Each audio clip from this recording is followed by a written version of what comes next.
The race to 5G is on, and the battle for talent is getting fierce. Welcome to 5G Talent Talk with Carrie Charles, a podcast dedicated to helping you face the future workforce head on.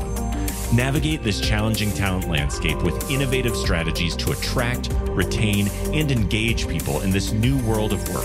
Only here on 5G Talent Talk with Carrie Charles, CEO of Broadstaff Talent Solutions. Thanks for joining me today on 5G Talent Talk. I'm Carrie Charles, your host, and we got a great show for you today. I have with me, not in the studio, but virtual, just as good, is Chad Tuttle. He is the CEO of B&T Group. Chad, thanks so much for coming on the show today. Thanks for having me. Yeah, so Chad, tell me about your life in telecom. How did you get into our incredible industry? You got it. Well, I probably have a different path than a lot of people, but so my grandfather started a construction, engineering and construction company back in the 50s, doing bridges and buildings, but then at some point started doing towers. It started out as like radio towers, and then some of the very first AT&T towers that were ever built, he was building those. So I had some knowledge and background of the tower industry. And then, I went to work for my grandfather's company when I was in high school, just summer job. And they went ahead and just stuck me on the tower crew. So I climbed a few towers and got to be the grunt on the tower crew back in like the late 80s. It was fun. I mean, it was exciting to be, I think we built one of the first cellular networks in St. Louis. It was Southwestern Bell at the time, but now it's AT&T. And, I really enjoyed it. It was a fun industry. It seemed interesting and definitely something I wanted to do. It definitely influenced me to go to engineering school, become an engineer, because my grandfather did. And so I got out of school out of engineering school as a structural engineer and went to work in more architectural kind of engineering, doing buildings and things like that for a few years. But then when I got my first opportunity to jump back into the tower industry, I took it. So, here we are many years later, still in it. Yes, you are. Yes, you are.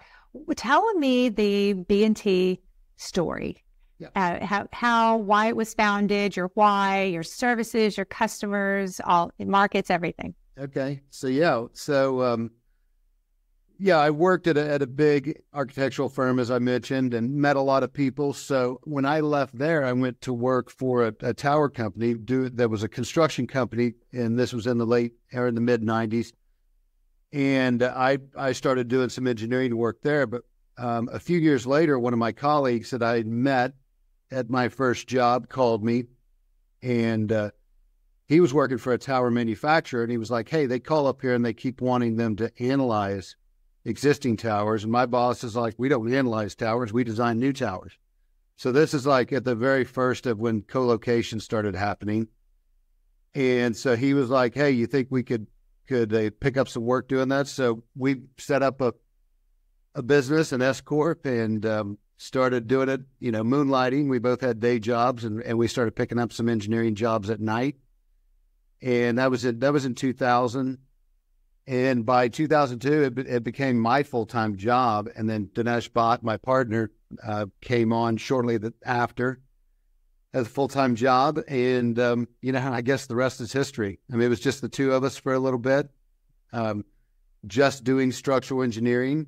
And then, we added people over the years. We've been as big as 250 employees at times, and less than that at times, unfortunately. But it was fun. It's been a fun ride. I mean, I still tell people, hiring like employee number 1 through 3 was harder than hiring the next 200. Just it was such a big decision at the time. But it's been fun, and again, we started out structural engineering, and that's always been our bread and butter. And today, we're full turnkey, site acquisition, engineering, constructions on small cell towers, and most recently fiber And then I think we'll talk about it a little bit later. We've added a technology piece to our business where we do some software development and drone services and 3D modeling. Actually, let's talk about that more now, because I do find that very fascinating. The technology side. Sure. Oh, go deeper there. So, I mean, I think we've always kind of had this mindset to try to, be different to our customers and offer a little more, and then rather than just being the standard engineering firm. So I think we've always tried to use technology and tools to be better and to be more efficient. And that's really how we got into drones. In really 2014, I first saw one and immediately went out and bought it because it was really cool. And I mean, funny story, the first two we got, we didn't know you couldn't fly them close to each other or they would lose signal. So they both took off flying, I guess, back home to China or wherever they originally came from. So they just flew away. Really? We quickly learned how to operate them much better, and really got into that business and started it as to be more efficient. As you know, to do engineering, we oftentimes have to go out to the cell site and gather information and do an audit. And so we had climbers that would go do this, it always happens. You send somebody 100 miles away to a tower, and they get back and they've forgotten 2 or 3 pictures that you really needed. So we saw this as a way to go to a site and really capture everything, all the photos, all the angles, all the views you might want. And we were also able to create 3D models and get all the dimensions we might want. So it really made things better for us internally. But after doing it for a few years, we realized that we were gathering information that our customers would want. So we created a product called Site 360, where we now, have an online portal, that's secure, and we host all of that data that we gather and really gather that information for our clients now. So it's become a big, part of our business. Boy, it sounds like that you really see the opportunity ahead, like that saying you skate where the puck is going, not where it is now, right? We try to, yeah. And in this case, it served us really well. I think we're certainly one of the few engineering services firms that have done this, and we compete with a lot of people that are technology companies, but very few of them are tower people like we are. So I think we bring an added dimension to that space as well. Right. Yes, definitely. Specialists, for sure. Because at the end of the day, I mean, I think what we've really found is, like, in the drone space, people, the first impression of it is that it's really cool and it's neat to see a 3D model. But at the end of the day, these customers the carriers are looking to do things more efficient and save money. And really, after you've looked at the pretty picture, you have to create deliverables and you have to create things that save them time and money, or they're just not going to do it. Right. That's where we, knowing what we do on services and what they need and working with them closely, it's allowed us to do a lot of that. Do you see drones really doing more in the future for telecom or for towers, or, replacing people in some capacity? I mean, what's your vision for where drones are going in our industry? Yeah, it's interesting. I think as an industry, we've been talking about that for like 10 years. And it's funny, like, I remember speaking at a conference 7 or 8 years ago, and somebody next to me was like, oh, all of our drone pilots are ex, fighter pilots and all this stuff. And I was like, well, I didn't mean to disagree, but I was like, I don't see it that way. I see drones as a tool that all of our current tower climbers take to the side. I'm not trying to, it's just another tool in their tool bag. There's always going to be a need for people because, drones can't tighten a bolt or change out an antenna or do those kind of things, but they can sure as heck save a guy from having to climb up a tower and take 3 pictures that we missed, or see if there's a bird in the nest, or to gather some dimensions at the site. So, I do see them taking on some tasks. I mean, they're coming out with new innovations all the time, but I don't ever see it as a replacement. I see it as a tool that enhances what we do. Got it. That's good news. Mm-hmm. So let's talk a little bit about your company, B&T Group. What is it like to work there? What's the culture like? Well, first of all, I can say without a doubt, we really value our employees, and we try to work hard to show it. We probably don't do a perfect job every day, right? Real life gets in the way, but we do. We value our employees, and we really appreciate them. And I think one thing that our team has done is we have one example is like we have we call it a core award. And those are people that really display our core principles and our mission statement. And the cool thing about it is people are nominated by their peers. So, it's not really an easy process. One of their peers we have an online tool on our portal where someone just on their own takes the time out of their day to go nominate somebody. And it takes a decent amount of time. It takes 30 minutes to an hour because you answer a bunch of questions and you do a lot of write-up and you specifically say what these people are doing to, display our company values. And so first of all, and then every quarter we have a company meeting, and I get to announce all those nominations and read through what was written up about each of those people. So I know we can only have one winner in those things, but it's a huge honor to be nominated. And I think it's extremely flattering for those people to hear what one of their peers said about them. And I love getting an opportunity to read that because it makes that person feel good. I think it makes the person who took the time to write it up feel good. And it motivates our other employees to hear what some of their teammates are doing. So, that's one example. When I talk about real life, I think we've had the unfortunate circumstances of having to grow and shrink over the last few years, which, is really tough. Because for many years, we didn't have a single layoff at our company for the first probably 15 years we were in business. But that's real life, right? And that's the world we all live in. When you grow to a certain size, you're at the mercy of the market, and you have to go up and down. So I think through all that, I've seen we still have a ton of long tenured employees who are here because they want to be here. They love their customers, they love their coworkers, and and they love the company. So I think we try really hard to just create that kind of environment.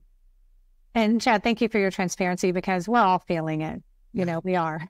And I think every single person that is in the wireless industry can feel that feeling right now, especially after last year.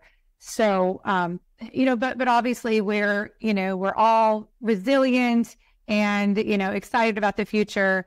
And we've started out, with a little stronger this year, which feels good. But, there's still a lot of talent on the street. There's a lot of people who've been laid off in our industry. And, I often ask, do we still have a talent shortage? Are there gaps? Do you have any specific strategies that you use that really work well for hiring and even developing talent? Yeah. Well, to promote Broadstaff a little bit, we definitely partner with companies like yours because, there's only so much we can do on our own. And that's what you're there for, to help us in these times. But, I thought about this question a little bit, and I think one thing, we have a really great HR team, and that's interesting to say because Lori McNulty, who runs our HR team, would tell you that when she first approached me about coming to work at B&T, I was like, oh, we don't even need HR. We're an engineering firm. I want people that generate revenue. Right. We don't want OpEx. So, but anyway, she quickly informed me why we needed HR, or I'd probably end up in jail. So she came on many years ago, and she and her team are fantastic. And I think, they do as much as they can on their own in terms of recruiting and staying in touch with people, but also with partnering with staffing firms like Broadstaff and so they do all of that. But I think one of their real strengths that I thought about was really the onboarding process. When we get a new employee, we all know, when we get a new job, you're super excited to go there. You're ready to get started. And there's probably nothing worse than going to start in that new job and nobody calls you or sends you a computer or whatever. So I think one of our real strengths is onboarding new employees. Like, I'm just surprised that like when that person, once we made that decision to hire, they rush them through the paperwork. We get all the stuff done. We set a start date. And when that start date arrives, they've got a computer. They've got their health insurance packet. They've got all of the things to make them feel welcome. And I think that goes a long ways in getting that, making that employee feel good. But also, you know, they're plugged in and they're ready to start training and they're ready to start becoming productive as soon as possible. So I think, you know, that's really something that we've done well. And fortunately, unfortunately, we've had too much practice at it, right? Right. Had in the ups and downs of the last few years. I couldn't agree with you more, because I do believe that people make a decision really in that first, 60 to 90 days, if they're going to stay with a company. Like, is this the place that I can call home? And I feel like that companies don't pay enough attention to the onboarding process. They just see it as administration, and it is so crucial in the, really for retention. Wouldn't you agree? No, I would. And you probably hear it more than I do because you talk to so many employees, but I'm glad to hear that confirmation because I bet you get a lot of feedback where people are like, well, I went there and I didn't feel valued and they just, that first impression was bad and it's just hard to recover from it. It is hard. And we've heard candidates have told me, my goodness, the first 2 or 3 weeks did not feel good, or, this happened or that happened, or that was disorganized. And even though they stay there for a while, whether it's months or years, there's always that feeling that they have that they did not have that good experience. So now they have to recover from it. Right. So I think that it is something, especially, when times are a little bit slow or, there's a lot of opportunity in these times too, to retool and sharpen our axes and get our processes in order and programs and, onboarding. When we're moving too fast, a lot of those processes and systems get ignored because we are just drinking from a fire hose. Yep. So I think this is a good time to look at some of these processes and say, how is our onboarding? How's this, this piece and that piece and our recruiting and it's a good opportunity for sure. So. Awesome. Well, let's talk about leadership a little bit, because I've heard some wonderful things about you as a leader from your team.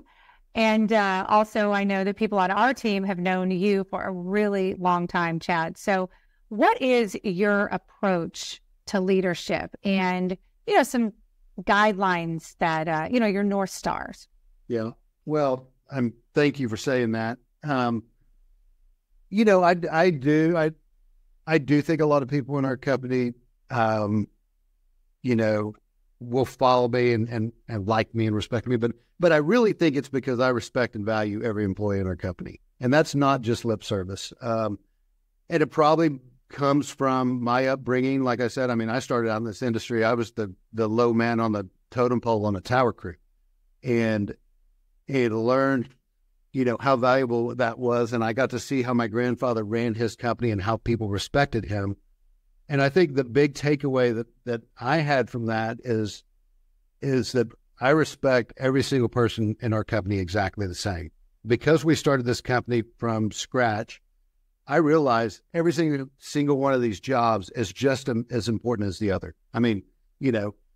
There's no VP of sales or whatever high-level position if there's not a tower hand out there doing his job, or a draftsman getting up and doing these drawings, or, a project manager serving our clients. So I believe that to the bottom of my heart. And I think that our people see that I believe that and see that I respect what they do. And I think that goes a long ways. And I think the other thing is I try to lead by example. I don't ask anyone to do anything that I'm not willing to do. And, I did production at this company for a long time, many years. And anytime we get overloaded or busy, I'm more than willing to jump in and help. Although recently they don't really want me to, because I'm not near as good an engineer as I used to be. So I'm not sure how productive I am when I have to ask them for help the whole time. But But, I mean, I don't care if it's taking out the trash or, going out to a tower site or walking a site or whatever the case may be. I am more than willing to do it because I see the value of it, because at the end of the day, it's going to get the job done quicker. And that customer who I'm probably going to end up talking to is going to be happier. So I think those two things work well for me. And I think they probably work well for anyone that's been a successful leader in a company, because, ego and all of those kind of things just don't go a long ways in terms of trying to lead a group and get people to really jump in and follow you. Yes, servant leadership. I do believe in that, and it's interesting. When you talk about just digging in and rolling up your sleeves, I do that too here. So we have towels in the kitchen here at our office, and I take them home. Like every week I take them home, I wash them, and I bring them back. And, if there's dishes, I clean them, put them away. I mean, I never want to stop doing that, and and I'm serving the people that, work for Broadstaff. I'm serving the team. And I feel like that's my role, is to serve. And it sounds like that you're in that same boat of servant leadership. Yep. Well, and you also mentioned development. I think that's something I certainly take for granted, but again, our HR team doesn't take it for granted. So we're really diligent around here about performance reviews, which, I mean, when you're on the management side of it, it's kind of a pain in the neck. But every time I get into a performance review and I start having that conversation, I remember how valuable they are. Because it's a time that you get to, obviously, there's some scripted questions and that kind of thing, but it leads you to have a good conversation and learn where that person is and what their career goals are. Because I always make this impression of people as, oh, they want to do this and they want to promote to that and whatever. And I'm shocked sometimes. I may have an engineer that says, no, I'm more interested in construction or this or that. And I'm like, wow, didn't know that. And so I think that's another thing, developing and having that communication and then responding to it and really doing something about it when it makes sense. We try to promote from within when it's possible and it makes sense. With that, I mean, we have a lot of really great stories, of people who started entry level around here and they're in big positions, and deservedly so. They just worked themselves right up the chain and they're killing it. So just like you. Well, yeah. Yeah. So, we try not to limit people and pigeonhole them into one corner. We listen to what they want to do and if it's a fit, we try to get them there. So we've talked, a little bit about the challenges that we faced the last, 12, 18 months or so. What have these challenges taught you as a leader, as a company? Oh God, how to drink more. It's been tough. I do think, one thing that I think it's nice to talk to you and to other people in the industry, peers, and realize that we're not alone. That helps a lot. Because, when you're sitting there fighting the fight and it's just not going well, you feel like a complete failure. And, I guess misery loves company sometimes. But, no, I think it's a little bit like you mentioned a minute ago, when you're busy and you're drinking from that fire hose, you're just trying to keep up. And this has probably for us more than anything, not that we ever take customers for granted, but it has really taught us to really focus and bear down on customers and really make customer service a priority and really show them how much we appreciate their business. Because, at the end of the day, you could be the greatest engineering firm in the world or the greatest construction firm in the world and get the job done, but that's what they expect you to do. Being easier to work with and communicating better and going the extra mile and being responsive. Those things are what we've been preaching over these last few months to really try to, retain customers, because, we need them. We need them. Yes, and that's the silver lining, right? Mm-hmm. I love that. What are your thoughts on I've been asking a lot of people this on the show. Your thoughts on the rest of 2024, maybe moving into 2025. Where are we? Give us some good news, Chad. Well, I am optimistic, but it's funny. My investors would probably say I'm always a little too optimistic, but I think when you're leading other people, I mean, if someone in the building is going to be optimistic, it's got to be me. But I really am. I mean, we've seen from our perspective, and we're in the engineering space, so we're oftentimes out in front of maybe when construction is going to start happening and some of these other things. But it's been a much better start to the year. I mean, literally, 2023 was brutal. There just wasn't anything happening anywhere, and it's been a much better start. And really, to some of the clients we're talking to a lot with some of the bigger work we're doing right now, and are showing us a 3 to 5 year runway. I haven't seen one of those in a long time. I haven't seen anything beyond 3 to 6 months. So I'm feeling pretty good about it. When I'm seeing, busy now, and again, we're having to jump in there and get in with these clients and give that good first impression and grab our piece of it. But if we do a good job, I think we've got a runway here for a few years of being really busy. Good. That's good to hear. I feel the same way. What is your vision for B&T Group? Well, I mean, first priority is to have a healthy company and provide a great place for our employees to work. So that's priority number one. Obviously, we want to grow. We want to create value for shareholders and financial partners. So that's definitely a high priority. But I think we get there back to what I said about customers, is by finding customers where we can be a partner and develop a partnership and not just, be a vendor and collect a PO and do a task and invoice. So I think, by focusing on that and by doing that and as you mentioned earlier, keeping our head up and looking for new opportunities and expanding maybe into some new directions. We need to do all of those things. But yeah, I mean, we need to grow. We're like anybody else. We need to be solid and be financially viable and profitable and continue to grow. I love it, Chad. Well, tell us, how can we reach you, B&T Group? What is your website? It is btgrp.com. All right. Simple as that. Well, Chad, Thank you for coming on the show. This has been my pleasure. I really align with a lot of your values and have a great deal of respect for you. So thank you. Thank you, Carrie. Appreciate the time. Thank you for having me. Take care. Bye. Thank you for listening to another informative episode of 5G Talent Talk, brought to you by RCR Wireless News, Telecom Careers, and Broadstaff Talent Solutions. As we advance into the future, we promise to bring you the resources you need to navigate this ever-changing landscape of 5G to help you attract, retain, and engage people in this new world of work. To access the show notes or leave a review, visit broadstaffglobal.com. Until next time.